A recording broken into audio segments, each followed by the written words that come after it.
মৌমিতার উপরে ঝাঁপিয়ে পড়ে 18 থেকে 20 জন নির্মম ভাবে তাকে ভোগ করে। তার শরীরের মধ্যে 113টি কামড়ের দাগ পাওয়া যায়। তার গলার এই হাতটা ভেঙে যায়। তার শরীর থেকে 150 গ্রাম বীর্য পাওয়া যায়। তার একটি সুন্দর সাজানো গুছানো জীবন ছিল। হঠাৎ করে একদিন দুপুরবেলা খাবার শেষে তার বান্ধবীরা বলল, চলো একটু বিশ্রাম নিতে যাই। সেই বিশ্রাম নেওয়াটাই যে তার জীবনের শেষ বিশ্রাম হবে সেটা মৌমিতা কখনো চিন্তাও করতে পারেনি। তারই মেয়ে বান্ধবী দুজন কলিগ তাকে ওইখানে নিয়ে যায়। এক পর্যায়ে কিছু সংখ্যক ছেলেরা ওইখানে চলে আসে। তার কলিগ বান্ধবী তাকে এইভাবে গলার মধ্যে ধরে, অন্য একজন বান্ধবী তার পায়ের মধ্যে ধরে। এরপর নির্মম ভাবে একের পর এক হায়নার দল তার উপরে নির্মম অত্যাচার চালায়। মৌমিতা চিৎকার করে কাঁদিতে চাহিয়াও করিতে পারেনি চিৎকার, কারণ তার গলার কণ্ঠস্বরটা আগে বন্ধ করে রাখা হয়েছে। 30 সেকেন্ডের অধিক সময় ধরে কারো গলার মধ্যে চেপে রাখা হইলে তার চোখ দিয়ে রক্ত বের হয়ে যায়। হ্যাঁ, মৌমিতার চোখ থেকে ঝরার কথা ছিল পানি, তবে ঝরেছে রক্ত। মৌমিতা শুধু তাকিয়েছিল তার মেয়ে বান্ধবী কলিকের দিকে। বারবার শুধু চোখের ইশারার মাধ্যমে বোঝাতে চেয়েছিল, তুমি একজন মেয়ে, আমিও মেয়ে। কিভাবে একজন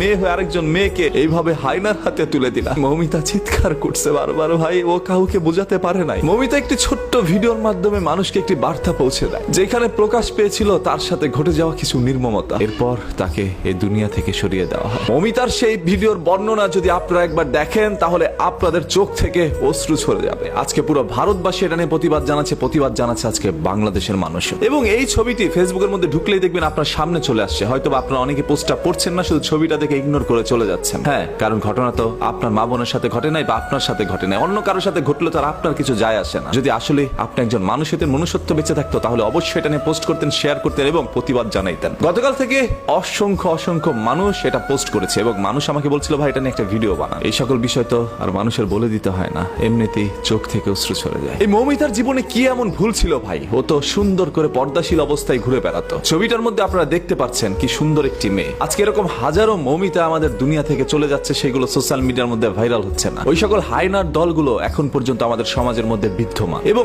আপনার এই মেয়ে বান্ধবী কতটা নিকৃষ্ট হতে পারে, আপনার মেয়ে বান্ধবী একজন মেয়ে হয়ে আপনাকে এইভাবে হায়নাদের হাতে তুলে দিতে পারে, সেটা হয়তোবা কখনো আপনি আমি কেউ চিন্তা করতে পারি না। এটা কখনো আমাদের বোধগম্য নয় যে এরকম কোনো কিছু আমাদের সাথে ঘটতে পারে। তার উপরে কোনো না কোনো বাঙালি ঝাঁপিয়ে পড়েছিল, সেটা এপারের হোক আর ওপারের হোক। আজকে আমি একজন বাঙালি হিসাবে লজ্জিত। আজকে কণ্ঠস্বর দিয়ে কোনো শব্দ ব্যবহার হচ্ছে না, কারণ আমি মৌমিতার সেই বর্ণনার ভিডিওটি এখনো ভুলতে পারি না। আমার চোখে বারবার সেই দৃশ্যটি ভেসে আসছে। কি নির্মম ভাবে একজন মানুষকে এইভাবে দুনিয়া থেকে সরিয়ে দিতে পারে তারা। শুধু তাকে ভোগ করে সীমাবদ্ধ ছিল না, তার শরীরের মধ্যে 113টি কামড় দেয়, যেটা কোনো হায়নাও হয়তো বা ছিঁড়ে খাওয়ার সময় দেয় না। হায়না তার পেটের ক্ষুধার জ্বালায় হয়তো বা শিকার করে খায়, সেটা তার খাদ্য। ওরা কেন মৌমিতাকে ভোগ করলো? এই মৌমিতার পৃথিবী থেকে চলে যাওয়ার দৃশ্যটা এর চেয়ে ভালো তো হইতে পারতো। এরকম নির্মম ভাবে কারো যেন পৃথিবী থেকে চলে যেতে না হয়। কোন আক্রোশ থেকে এই ধরনের কাজগুলো করছে, কোন ক্ষোভ থেকে এই ধরনের কাজগুলো করছে, সেগুলো হয়তো বা বেরিয়ে আসবে। তবে আজকে যারা পথে নেমেছেন, এটার বিচার চাচ্ছেন, আপনাদের প্রত্যেকের কাছে একটা অনুরোধ করছি ভাই, যতক্ষণ না পর্যন্ত সেই সকল অপরাধীর সর্বোচ্চ শাস্তি দেওয়া না হবে প্রকাশ্যে, ততক্ষণ পর্যন্ত আপনারা রাস্তায় অবস্থান করবেন। যে যেখান থেকে পারেন এটা নিয়ে তীব্র প্রতিবাদ জানান। আদারওয়াইজ